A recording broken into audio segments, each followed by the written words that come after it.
And thank you for bearing with us as we wait. We've got Jack Rowan here, and we're still waiting on Harlan Wells. Oh, there you are. I didn't see you coming. He's right. That was so quick. Okay, so we've got both candidates here. Thank you for waiting a little while with us. Before we begin, I do want to introduce myself, Lauren Gonzalez. I am representing the Conflict and Dispute Resolution Center, which is located here in town doing some nonprofit mediation work with the public. And also Karina, right? Yes. Karina and Jane as well, organizing the event. And you help? Okay. We've got other people with name tags who know things. So thank you guys for coming tonight. Like I said, I'll be moderating, and I'd just like to go over a few of the ground rules before we begin. You might already be aware, but just so we are all on the same page. We do expect that participants will engage in active listening, make concise statements, so be aware of the time. Observe the time limits per speaker. We do expect that you will refrain also from disrespectful behaviors such as profanity, personal attacks, holding up signs, or heckling or applause. So we just trying to create a respectful environment to get our questions answered and get some information. Also, at the end, if you could self-recycle all your bottles and papers. If you would like to recycle them, take them home, feel free to recycle them in your own containers. I suppose we don't have the facilities here. So the format tonight will be each candidate giving a 3-minute introduction, and then questions will be gathered throughout the audience as we go. I do have a few already here that I can ask, and they will be screened for duplications, appropriateness, and then candidates will have 2 minutes to respond to each question. Each candidate will have 2 minutes. And then each candidate will have 3 minutes to give closing remarks. So if you do have questions, feel free to write them down. We'll be coming through to pick them up. And please don't hand out anything of a political nature till the meeting's adjourned. So, can everybody hear me okay? Okay.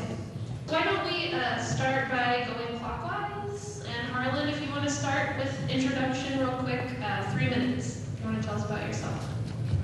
I don't know if I can use a whole 3 minutes. So my name is Harlan Wells. I am a fiscally conservative candidate for Ward 2. A little bit about myself. I'm 41 years old. I have a master's in business administration from the University of Montana. I have worked for the Missoula Housing Authority for the last 2.5 years, and the 3.5 years before that I worked for a for-profit developer that also built affordable housing.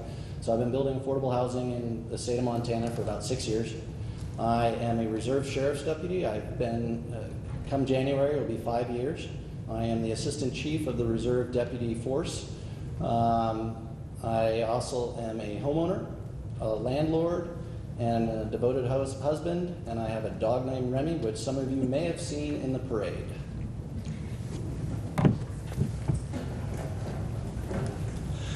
Thank you, Harlan. I'm Jack Rowan, and I'm also running for Ward 2.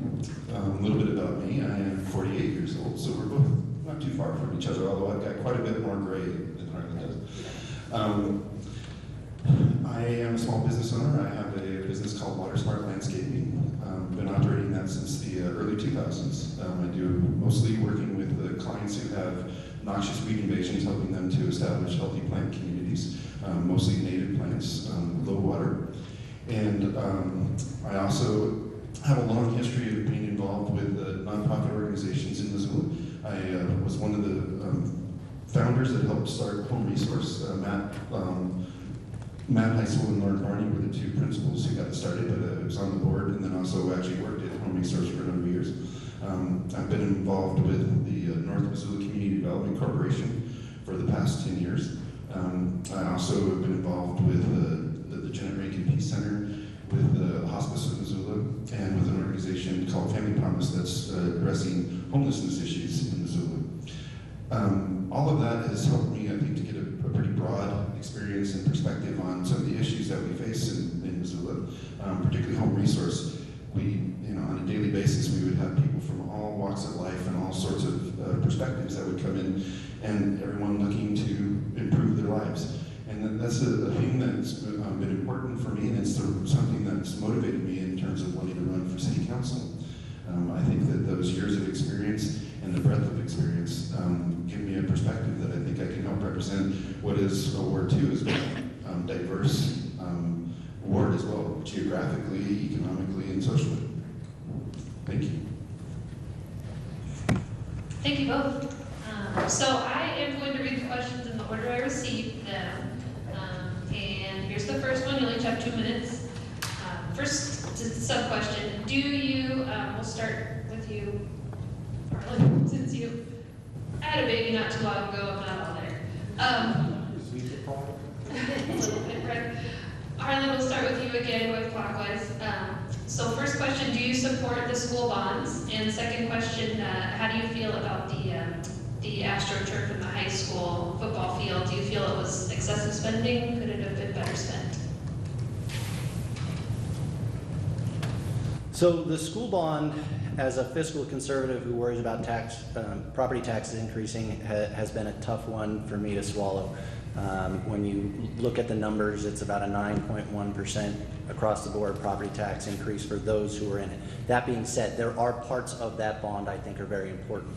I understand the security issues, especially with the recent shootings. I understand the need for the increase in technology.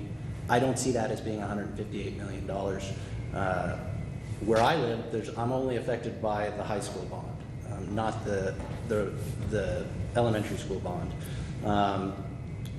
This school district, by far, is the best school district in the city, and it helps the rental market, helps the sales of houses in these neighborhoods. So I understand the importance of good schools. Luckily, it's not a city council issue. It's up to every single voter, and I encourage everybody to follow their heart on that one. I will say that if it doesn't pass, I hope they come back next year with a smaller ask that is for some of the targeted things that I think are very important.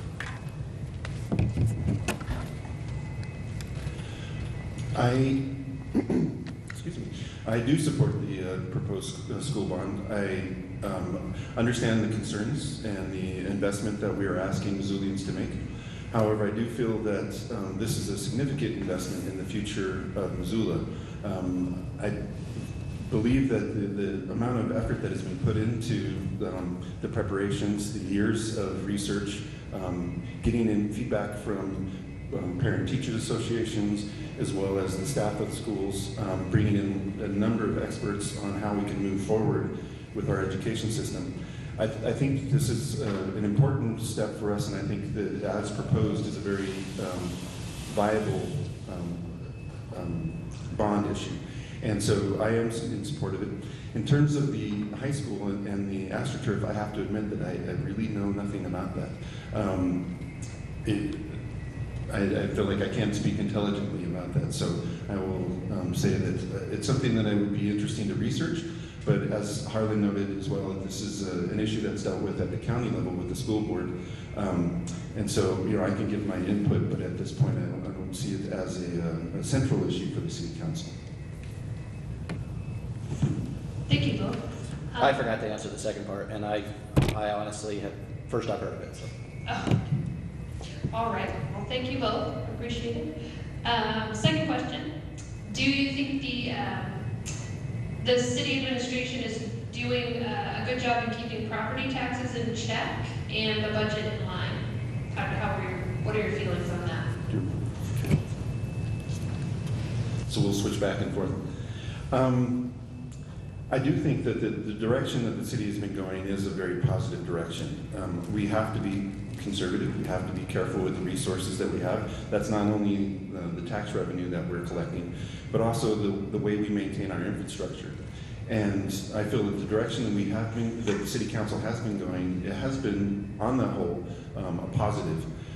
That being said, I do see the role of the city council is to be a check, a review on the proposals that are coming from the administrative side, from the mayor's office and from the staff, to see if each proposal needs to be evaluated on its merits and on its ability to have a positive impact in multiple arenas rather than just one particular issue. I think this is the number one thing where Jack and I differ. I think property taxes are getting completely out of hand. I think the city is on a drunken spending spree. Last year in 2014, the Missoula Organization of Realtors did a study to compare us to other major cities in Montana. At the time, we were 10 to 14% higher than any other major city. Since then, we've passed the Parks bond. We are flirting with the idea of a $158 million school bond. We have the library bond that's being queued up for next year. We have increases in property tax from the city and the county level. And as somebody who has a finance major background in, that's what I studied in my master's degree for business.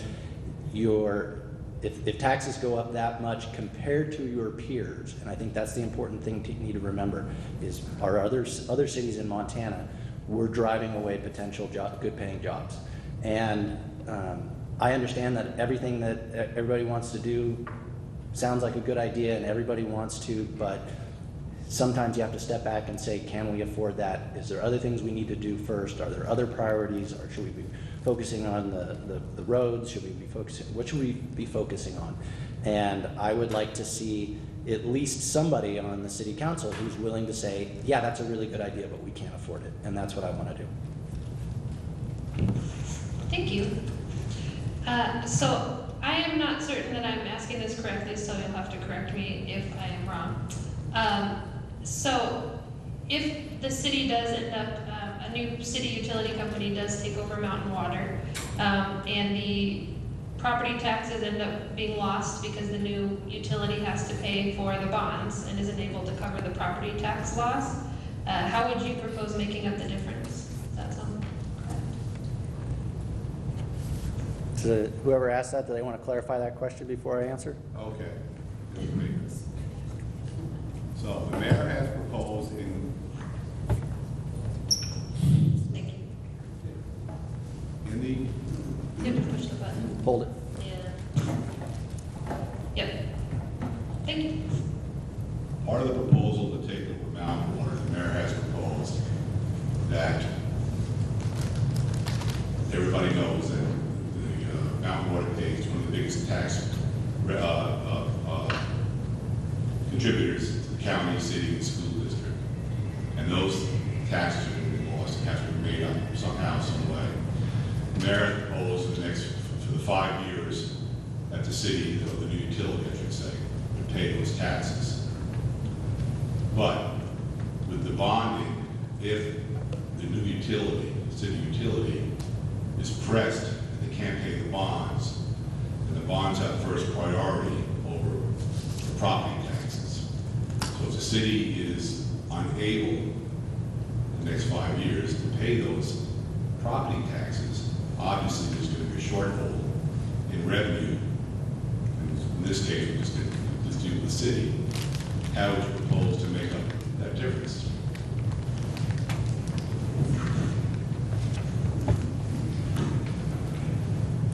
So I'm going off of what I've read in the paper on this, and I've heard the same thing, that there, I can't remember if it's a $1.2 million or $2 million property tax. It's a significant amount of property taxes that the Mountain Water pays. And the mayor has proposed a payment in lieu of taxes, a voluntary payment in lieu of taxes up to 5 years. So realistic, and he said he would phase it out after that point. So at some point, we're gonna lose $1.2 million, and I apologize if I'm getting these numbers wrong. A significant portion of our tax base. I haven't made it a secret that the whole Mountain Water taking is my favorite thing in the world. I live in a portion of the city that is not on Mountain Water. We're on our own private water system. So at first I didn't really have a dog in the fight, and then all of a sudden these mounting bills started coming in, and I've heard anywhere from 5 to 10 million, depending if you are talking about just the city's portion, which is what they've been advertising mostly, or if it comes in more than the $50 million offer and we have to pay the full legal bills. The ship has sailed a little bit in the fact that we've gotten this far. So my biggest concern is that we keep saying, I keep hearing arguments that, oh, it doesn't matter what the cost is. We've gone this far, we have to pay it. And that's what's called a sunk cost fallacy in business school. day one of business school. If you're doing a project or a business, and you start getting into a sunk cost thing where you're like, well, I can't quit now or I'm gonna lose that money. That's a fallacy, you're gonna get burned. So I'd like to see us start having the conversation of how much is too much. So where are we gonna pay it? That's a really good question. I have a feeling that the homeowners in the periphery are gonna be paying it.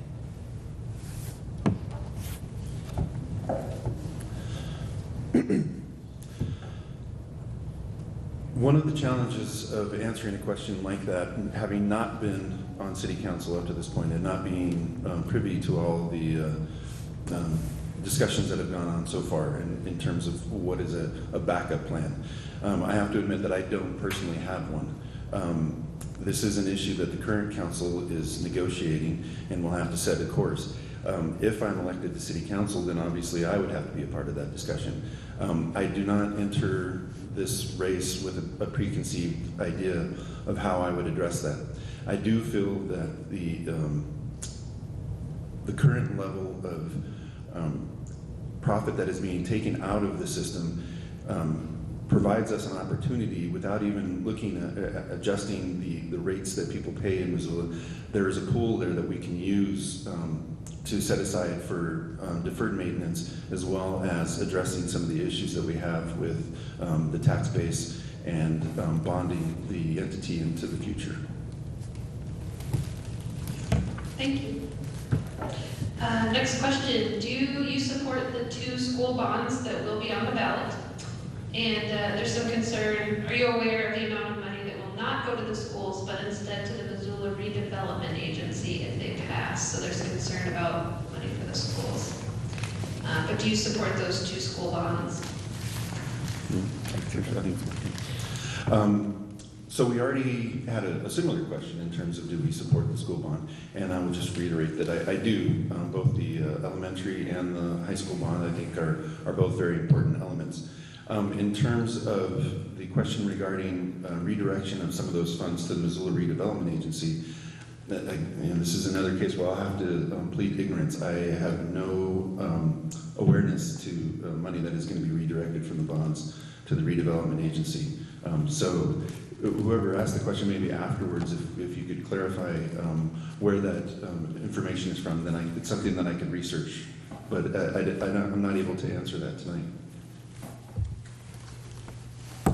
So as Jack said, we already talked about where we stand on the bond. I have not heard anything about some of that bond going to the MRA, but I can tell you if that was the case, I would be hugely disturbed, and I would want that brought into the public light, because that would come to the level of non-transparency. Thank you. Okay. If you are endorsed by, I can't remember the name. Are you going to support him as do his other council people? And what was that say? Oh, okay. I couldn't read the word. Okay, if you are endorsed by Ingen, are you going to support him? And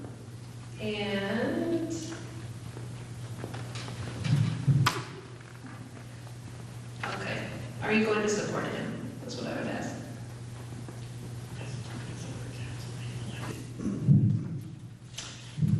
Okay. Okay. And ignore all of the ward people, as was evident on the ADU something? Ordinance, probably. Issue. That's what it says. Would you like me to read it again? I think it's your district, actually. That's right. So I can tell you I am not endorsed by the mayor.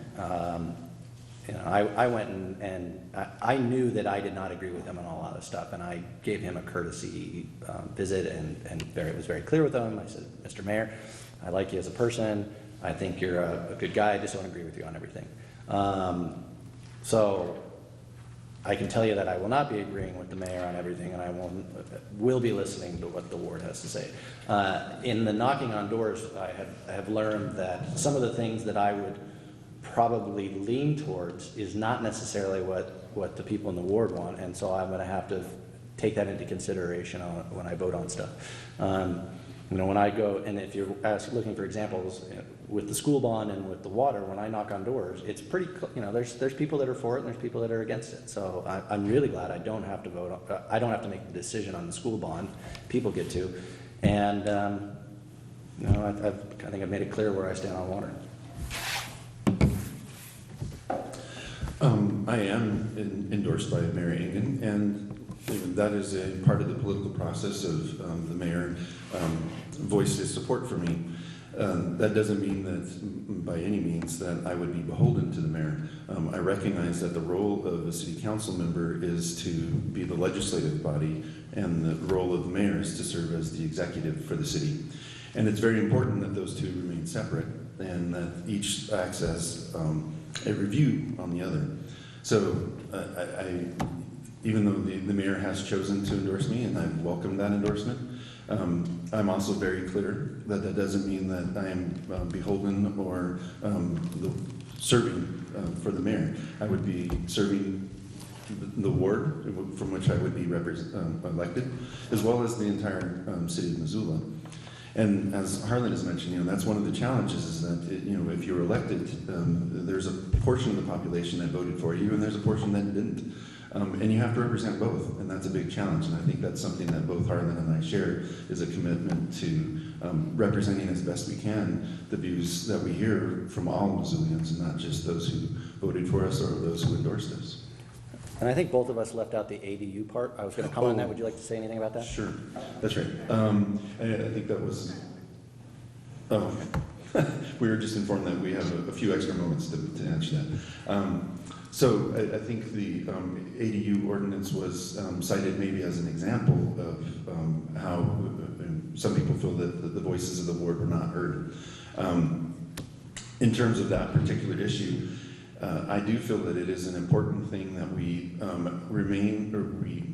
retain the option of infill within the city limits, the ability to concentrate our impacts on the landscape and the means by which we extend services is a very important way in which we can contain costs. And so part of being fiscally conservative is also recognizing how we, not just the taxes that we expend, but the infrastructure and the breadth from which we maintain a system.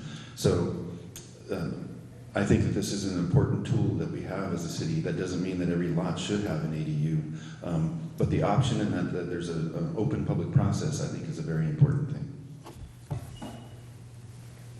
So I know the ADU issue put a thorn under a lot of people's saddle. Accessory dwelling units, it was where they put, homeowners were allowed to put a rental unit on their property.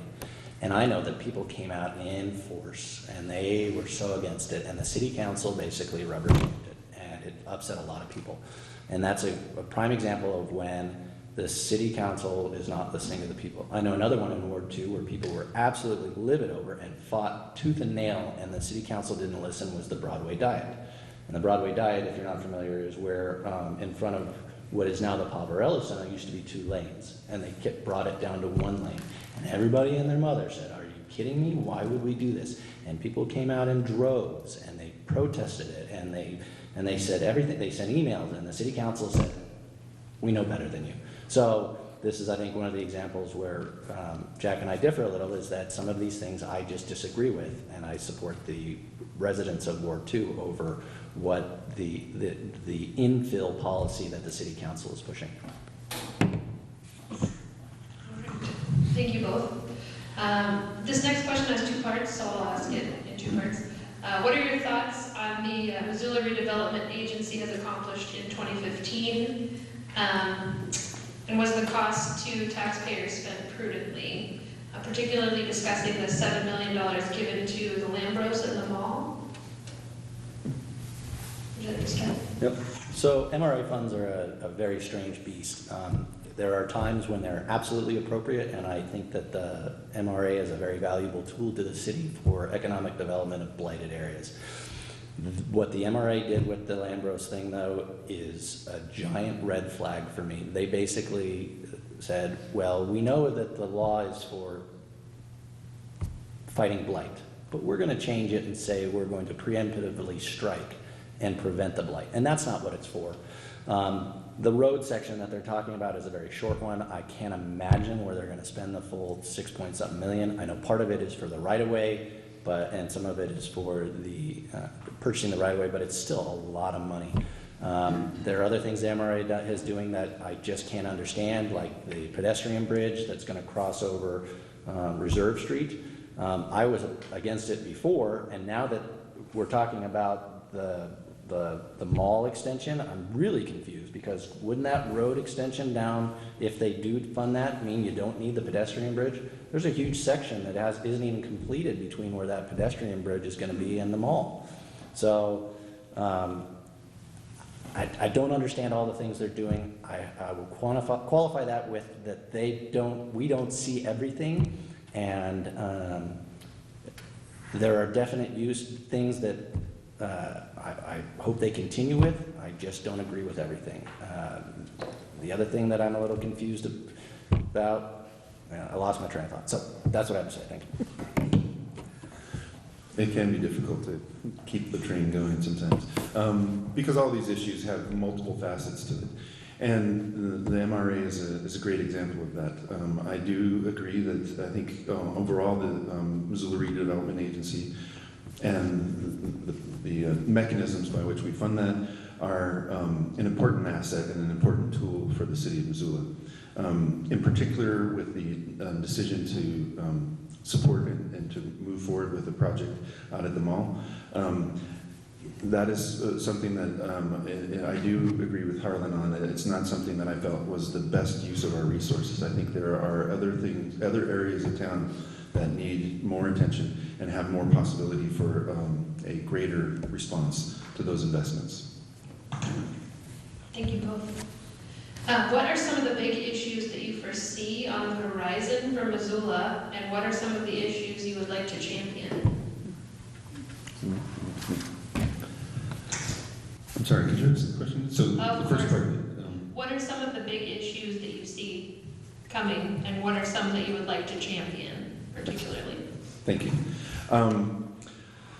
The issues that I've been highlighting as I go door to door, and as Harlan and I have been to a number of forums. This is actually the only truly public forum that we've been a part of, and I really appreciate the fact that you all came out. So, with that stated, the issues that I've been trying to highlight and I think are critical for us to address are first and foremost affordability of housing, and that's not just the ability to get into a house, but to be able to stay there. So I do recognize the impact that taxes have on the ability to maintain a home. I also recognize that there's things that we need to do to try to address affordability into the future. Too often in the past, we've relied on federal subsidies as a means to create affordable housing. And then we also often see those homes that are affordable for only the first generation of buyers. We need to explore more tools that will allow us to create permanently affordable housing, and also will allow us to build more neighborhoods, communities, in which we mimic the current diversity, economic diversity in our neighborhoods into the new areas that we build. The way things have been going over the last 20 to 30 years is to concentrate affordable housing into more and more dense areas, and then separating that from the rest of our community. And I think we really need to look at tools that will allow us to keep an integrated community and a society in which everyone, people of multiple economic, social backgrounds are living next door to each other. I think it's critical for our self-identity. I'm also very interested in championing transportation, alternative transportation, trying to expand our bikes and trail systems so that people can commute as well as recreate. So, after the primary, Jack had a very astute observation that we are definitely two completely different candidates, and it's true. And that's just what people are going to have to decide which direction they want to go. I'm definitely a person who thinks property taxes are too high.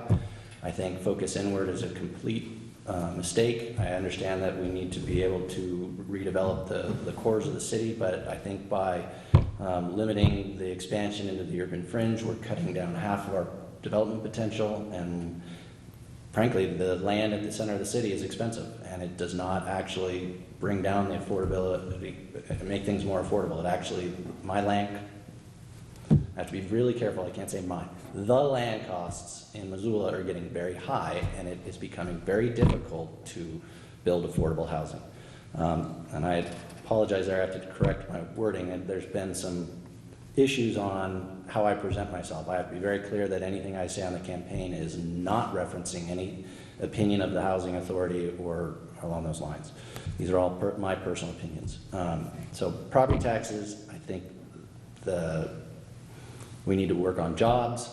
I think we need to work on public safety. One of the other things I don't like is that when we focus so much on higher densities, there are some unintended consequences. Crime goes up, parking becomes a problem. So I would like to see a more balanced approach to development. Yeah, that's it. Thank you. So what is your opinion on TIF and why, if taxpayers should subsidize businesses and developers?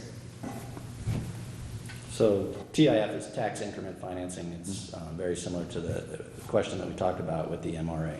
There are times when it makes sense if there is blight and the property tax rolls in that particular area are down. If you use the TIF funds and the MRA funds, you can help cash flow a new business that over time is going to then start paying property taxes back into it. So it's a very good tool. This echoes what we discussed before. That doesn't mean that they're using it right all the time. Thank you, Harlan, for sometimes it's hard to keep all the acronyms straight in one's head. So in this way, I would actually repeat some of what Harlan said. I do believe that tax increment financing is a very important tool, but it's not something we need to use too broadly. It can be a way, we have to recognize that we have to keep building the base upon which we create those funds, as well as looking towards the future. Thank you. What do you feel are the duties of a councilman and why? Well, I think this is bringing together some of what we've been talking about tonight. I think the duties of a member of council are to represent the ward in which that person is elected from, as well as to represent the best interests of the city as a whole. It is incumbent upon us to recognize that we do live in a society, and the investments that we make through taxes, through our volunteer work for organizations, all of that is helping to stitch us together, to recognize how important it is that we support each other, and that what may seem like an extreme investment in the immediate future may actually prove to be the most fiscally conservative and most beneficial investment over the long term. And I think that is, one of the issues that's come up is about infill and versus building it out into the fringe. And I think that while the price of properties within the city limit or within the urban core do tend to be higher, the other costs that are associated with building more and more infrastructure, building more and more transportation systems, we have to recognize those costs as well, and they also have to be factored into the way we look at that. And so I think that brings us back to what are the roles of the city council. It's to be to research every proposal that comes up, to look at it as what are the real merits of this proposal and what are the long-term outcomes, not just the immediate outcomes. So I can tell you what 9 of the current city council members think the role is. They think it's social justice issues at the expense of taxpayers. I can tell you that my personal opinion is that it's custodians of the public good, which involves realistic financial modeling of all potential items and see if it makes financial sense, and a lot of them don't. I think the current city council is very clear on the fact that they have a progressive liberal agenda, that they're following the progressives across the country, and they're pushing the same social issues that the rest of the country is dealing with. The gun ordinance is one of them. You know, nobody thinks crazy people should have guns, but is our Second Amendment right to bear arms important? Should we be doing universal background checks in a city that we're in a state where that's specifically prohibited, and it's probably going to get us sued? You know, some of these things are concerning. Transportation. I keep hearing people in the inner core say, we need transportation, we need buses, we need this, we need that. Well, we live in Montana with 6 months of winter, and we have people who are on limited incomes that may have to have 2 or 3 jobs and get their kids to school. How are they going to take the bus in 6 months out of the year and get their kids to school and everything else? We live in Montana, you need a car.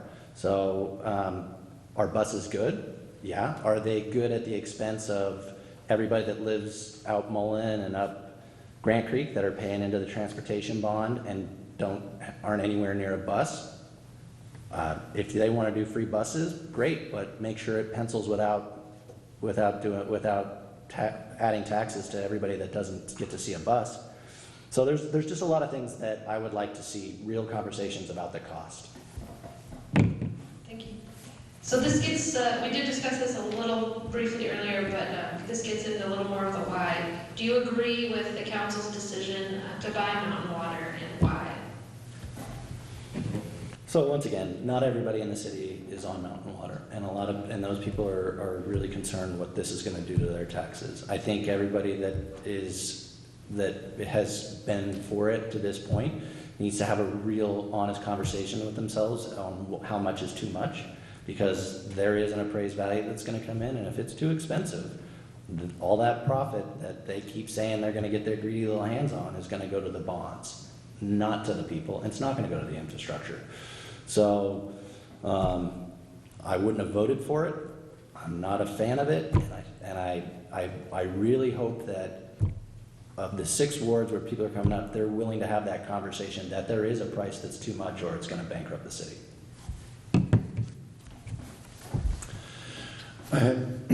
Excuse me. I do support the city's acquisition of Mountain Water. I do think that it is a critical investment into our future. I think ownership of our own resource is going to be a major part of our economic development in the future. I understand the concerns about using eminent domain. I see this as a distinct entity, though. This is a public utility that was, over the course of decades, was transferred into private ownership. And essentially, we are trying to reclaim that as a public entity and a public ownership. And I see that as, again, not just an issue about the maintenance of the system, but also our investment in our future. Thank you. What and why, so I guess what and why do you feel is the council's business or role in determining whether there should be an ordinance on exotic animals or granting naked bike rides? Oh, it's me, right? Do you feel that's their role, and why? I think it's a legitimate question whether the city council should be legislating on social issues. One of the things I think that needs to be considered, though, is that to a certain extent, every issue that comes before the city council has a social element to it. You know, the examples of the naked bike ride, to my knowledge, I don't think there was a city ordinance about that. But it was definitely something that you know, people felt strongly about, and I recognize that. But I think that is an issue that really the city council has other things that we need to be focusing on aside from that. With the exotic animal, and that is again an issue which I know is a passionate issue for a lot of people, and it does have impacts besides just how people feel it, besides just the social element of it. It's an economic issue as well as recognizing the history and tradition of things. In this case, I'd have to say that I'm glad that I wasn't on the city council. It would be hard for me to. I personally do not support the use of exotic animals, but in this case, I don't know if that was the best use of the city's resources and time to invest in the amount of public involvement and the amount of energy that was redirected into addressing that one issue without looking at how, what are some of the other issues that are having larger impacts beyond just the immediate issue before us. So, in this campaign, I've been labeled a rabid Republican, but that's not entirely true. In fact, it's not at all true because I'm very fiscally conservative, but socially I'm pretty much a moderate, mostly because I'm a libertarian with a little L. I don't want other people telling me how to live my life, and so I'm not going to tell you how to live yours.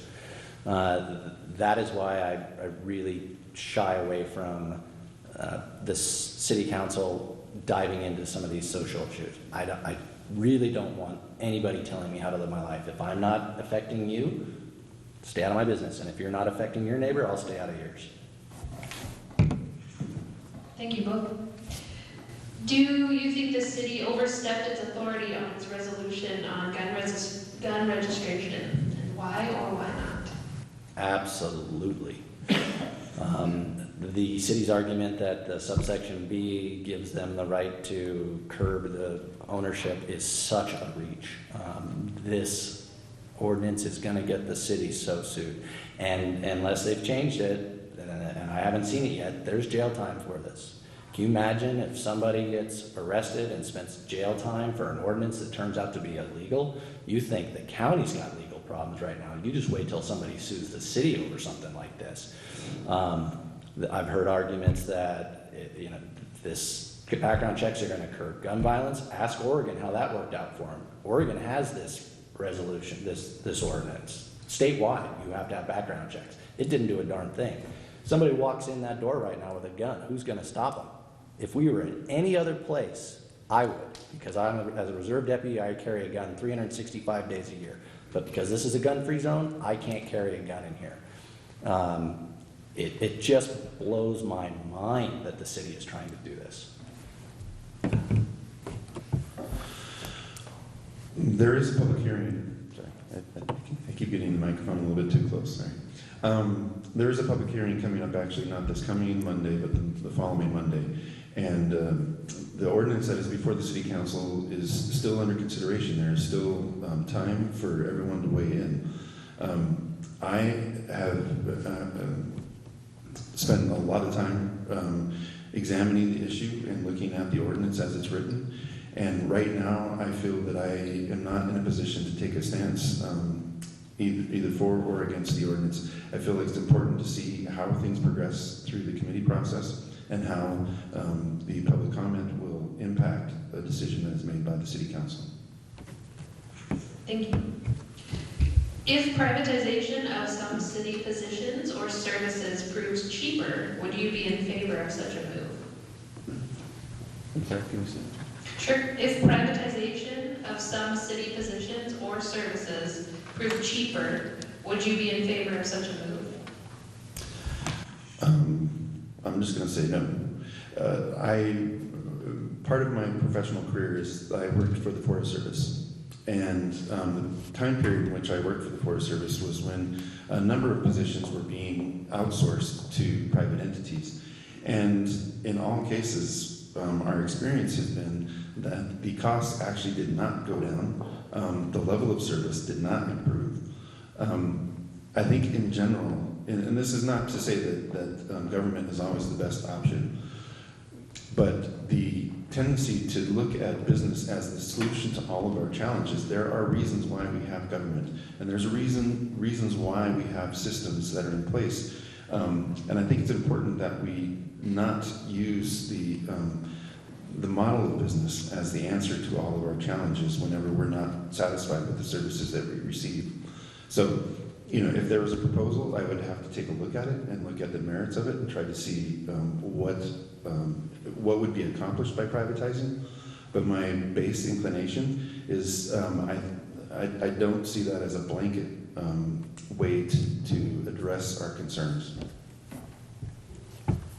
So my undergrad undergraduate degree was political science, and my senior paper was actually sort of on this. At the time, my undergrad was Bozeman, no hisses, because my grad school was Missoula. So, and I went and interviewed the city manager. And Bozeman has a little bit different city government. They have a city manager instead of a form of government, and so he has a lot more latitude in how he wants to run the city. And one of the things he really liked to do was he liked to have a mix. So for instance, for sanitation, the city ran part of it and they had private. And he tried to do that with a lot of things because it created a benchmark for the city to work off of, but kept the monopoly from happening and allowed them to work off each other. So if there's certain things, I am perfectly okay with being privatized, however, so long as it's not completely, or if you're going to do it, I would advocate for a portion of it to be privatized and a portion of it to stay within the city so that you could do a side-by-side analysis. And I think that's probably the difference between what I would bring to the city council to Jack and some of the other candidates and other wards, is that I look at things from a very pragmatic business sense where I do cost-benefit analysis of everything. I don't have personal opinions on stuff. I do feasibility studies and I say, here's the assumptions, here's the bottom line, does it make financial sense? And if it does, yes. If it doesn't, I don't care how good an idea was, I say no. Thank you both. Would you support a county sales tax to boost revenue and lessen the burden on homeowners? No.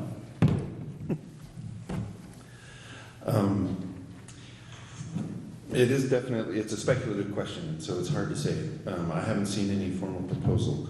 I think it's important that we do recognize that we should look at other sources of revenue other than just property taxes, but also keep in mind that any tax is a tax. It does have an impact. Right now within the state, I don't know if it would even be possible for us to implement the county sales tax.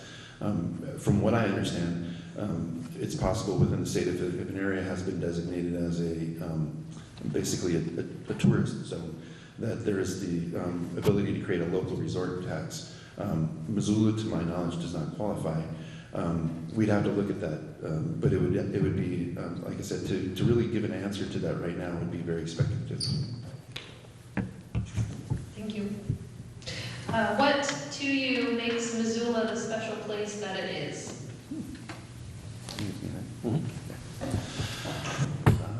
That's a very good question. Well, I mean, they're all good questions, sorry. I've been here since the early 90s, and I think the fact that Missoula really brings together, I see as the best of Montana.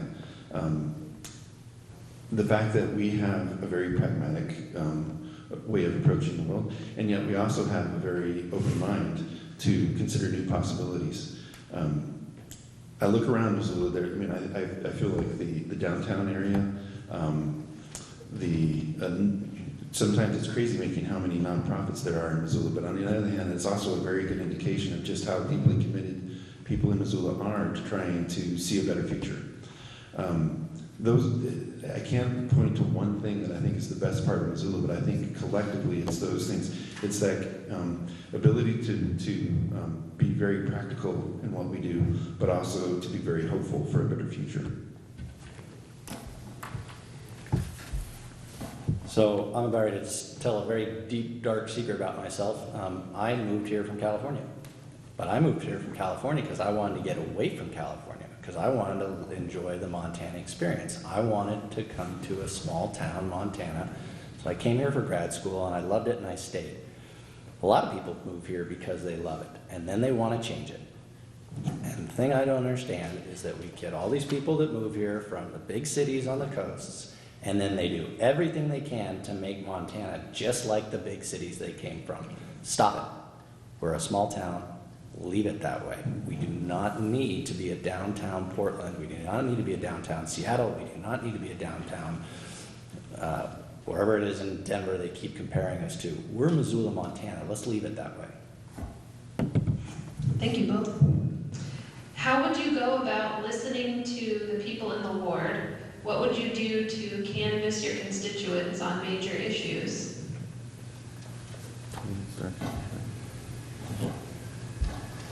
So, I'm not knocking on every single door again, and for another 4 years. So, what I will do though is listen. And when people, there is a good setup. There is a good way to email your city council members. Their phone numbers are listed. You can call them and say what's on your mind. And there are certain things people are going to call me at, and I'm going to say, absolutely not. That's not what I ran on. And then there's other things that I don't have a strong opinion on, and I'm going to get a feel for what people think. So I'm just going to listen to people. I think maybe tying it back to the last question, one thing that can definitely be said about Missoula, there's no lack of public engagement. I think, as Harlan has mentioned, there's the process of going door to door, and that's something that we tend to do at election time because it makes sense and people expect it. And it is a good way to get a really broad impact, but it also is an incredibly intense investment of time. So what else can we do to make sure that we keep in touch and know, get a sense of the beat of what's happening in our ward and what people are looking for? There's a number of ways. We have very active participation in writing letters to the editor.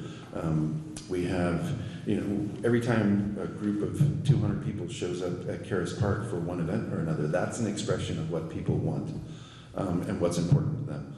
Those are all means by which we can keep an idea, keep a sense of what's going on. We do have city council members, I shouldn't say we, because those who are on city council have an email account, and that is a very important way for not just to receive input from members of the ward, but also to send information out to members of the ward and then try to solicit that feedback.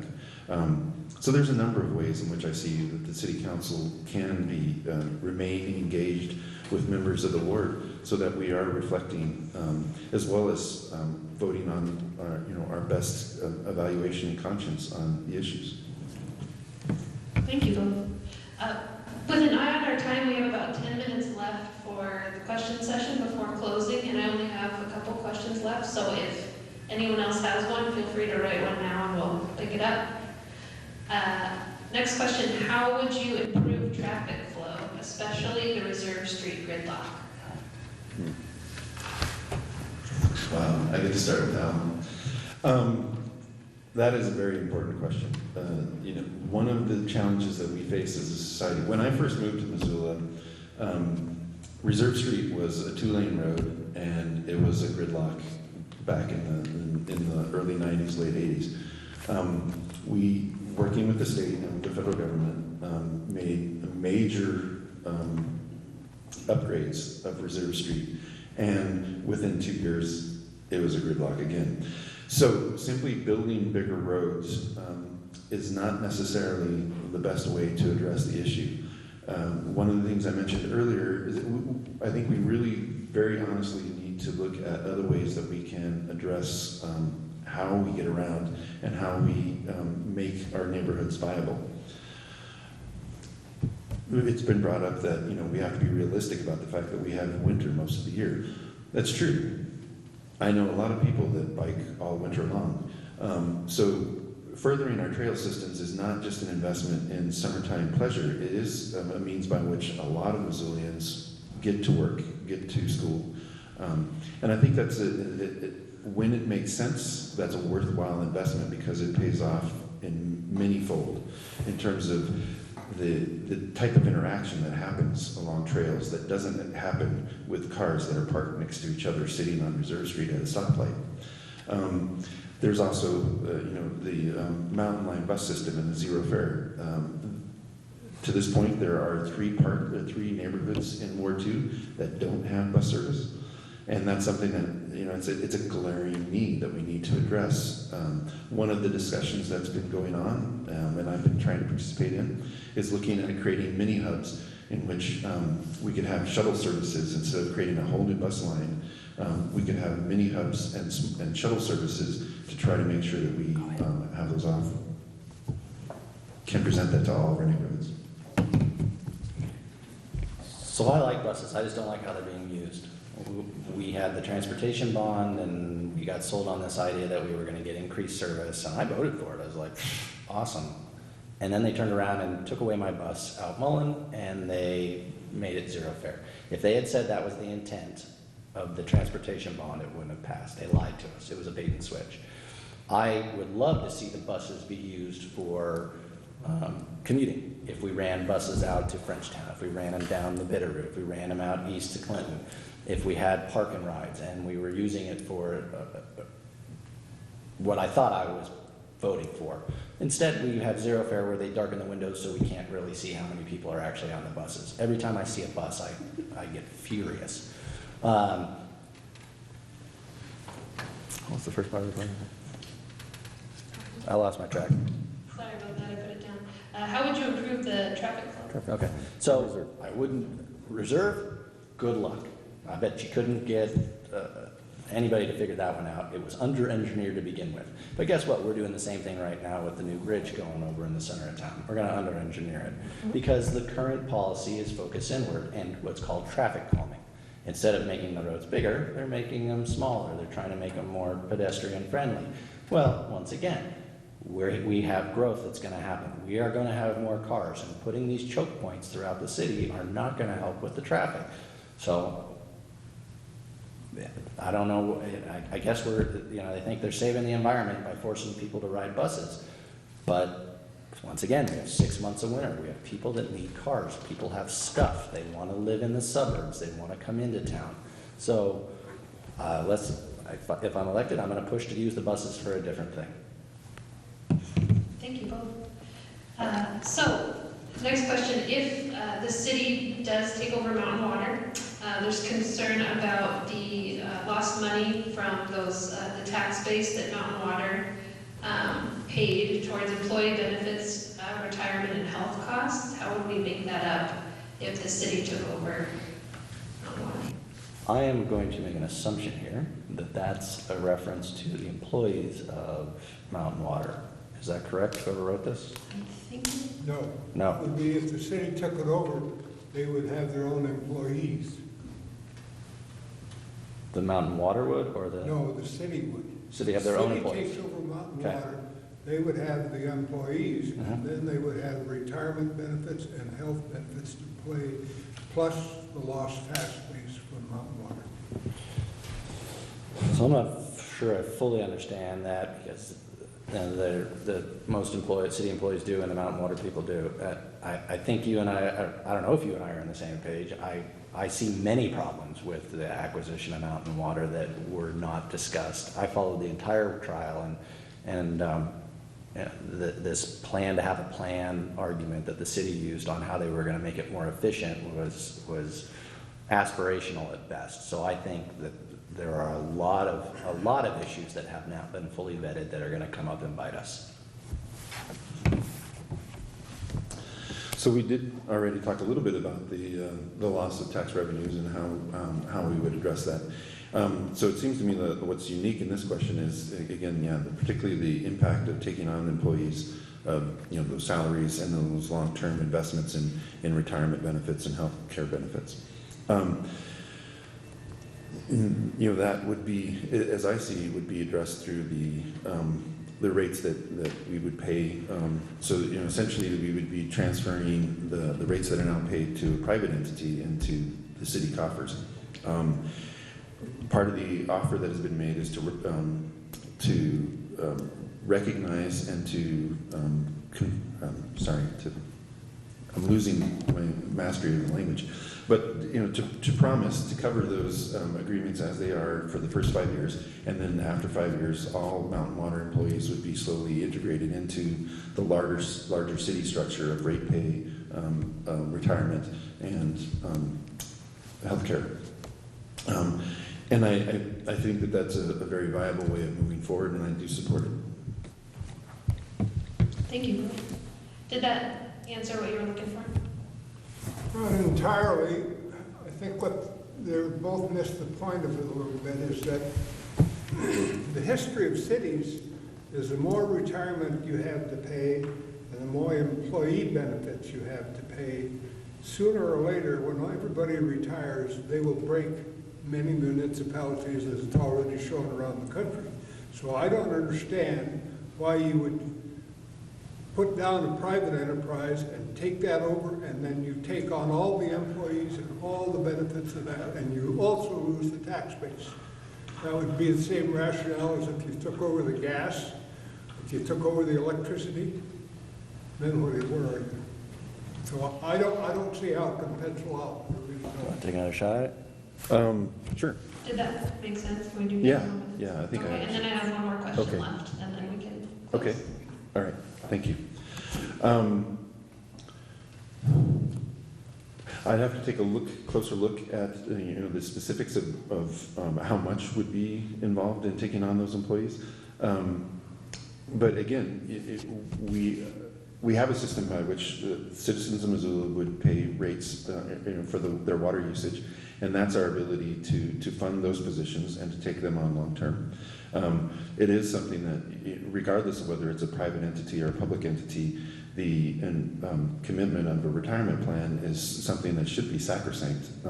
So I don't see that as an issue of whether the city is taking on an unnecessary risk, because this is something that, these are employees who've invested themselves into their careers, and I think that the commitment that's made to pay for their salaries during their working time, as well as to fund a retirement plan, I think is absolutely necessary, regardless of whether it's a city entity or a private entity. So you are absolutely right. It is an issue. And when you look across the country and you look across the world and you look at communities that borrowed a ton of money and basically made their economies on a public spending basis, which is what we're basically doing. You look at Greece, you look at Puerto Rico, you look at Detroit, you look at a lot of places that relied on deficit spending and borrowing and this idea that it was going to pay off in the future. If you have a financial crisis, you end up defaulting, and you end up with austerity measures, and you end up with those retirements in jeopardy.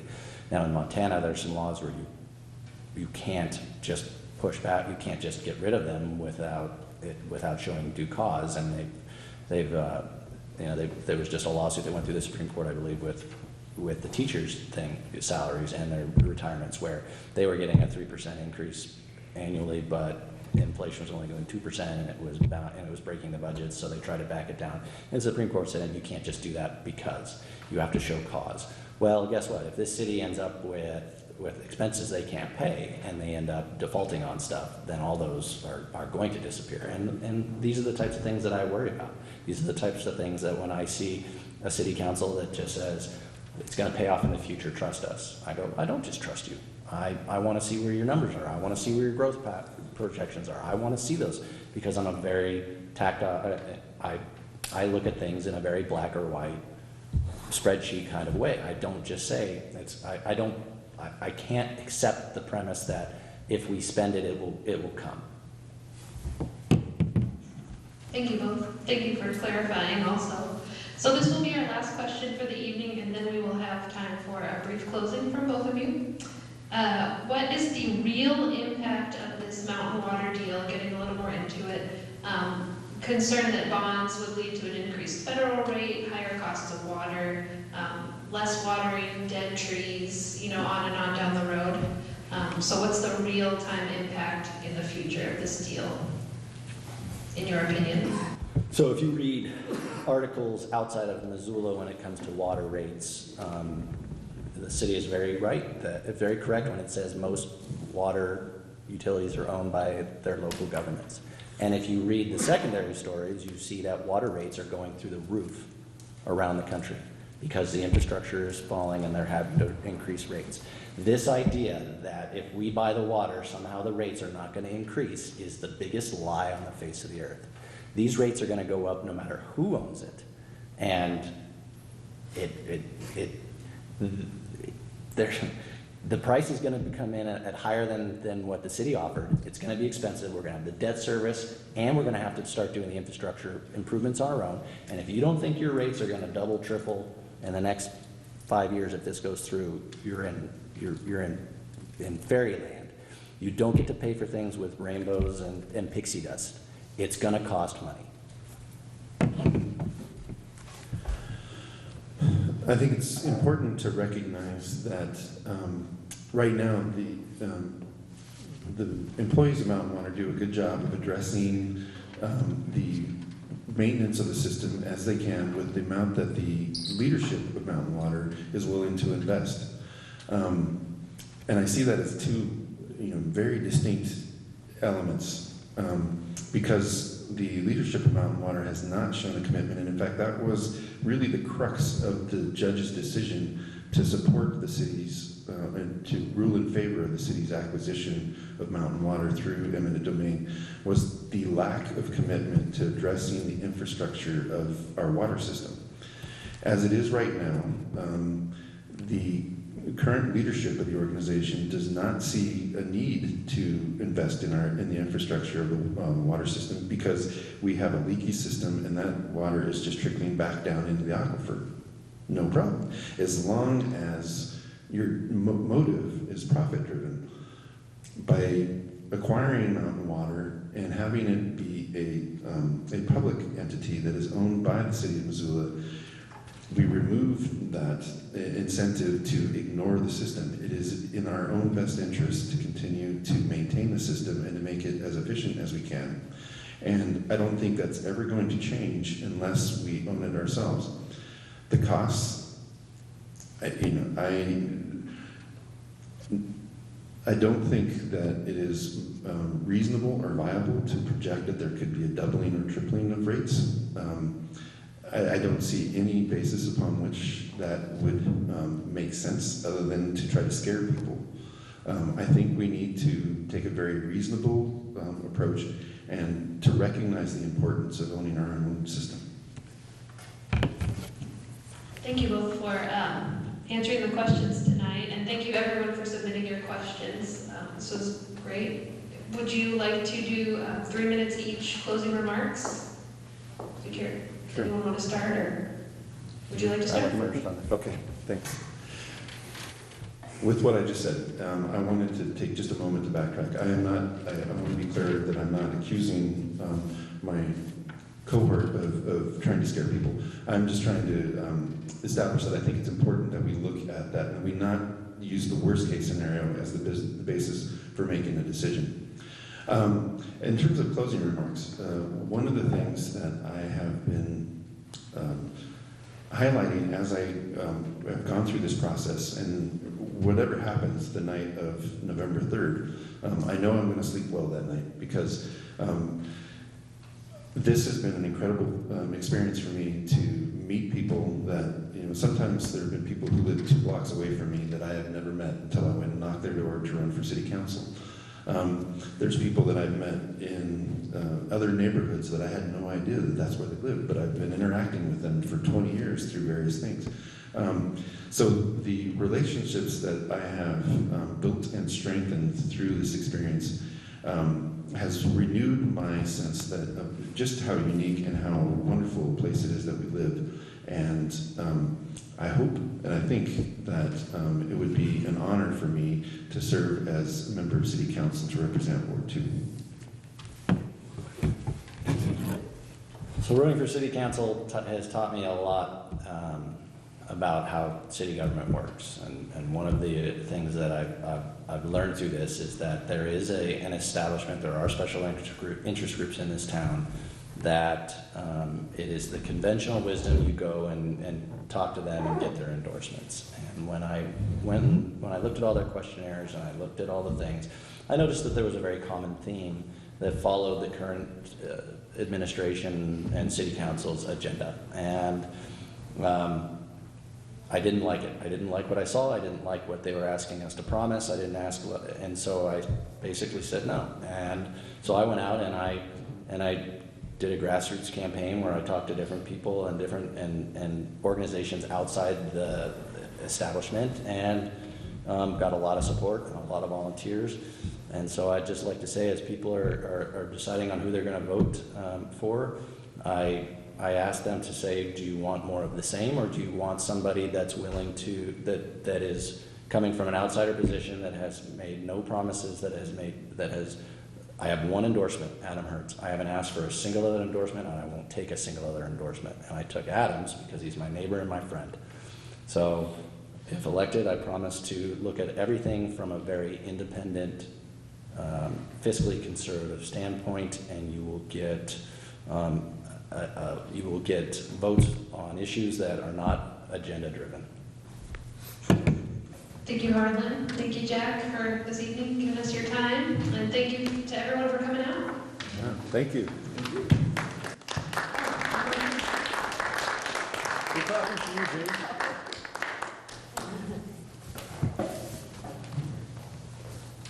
Is it working? It is. Okay, I have to ask for any comment on non-agenda items. Does anybody have any comments on non-agenda items? Okay, seeing none. The ballots, the mail-in ballots will be ready on October the 14th, and your ballot needs to be in the office of the elections on November the 3rd. Not mailed November the 3rd, but it has to be in the office by November the 3rd. So, meeting adjourned. Please question your candidates some more and get to know them better. And thank you, everybody, for coming. More food over here. Please help yourself. Thank you so much. Thank you.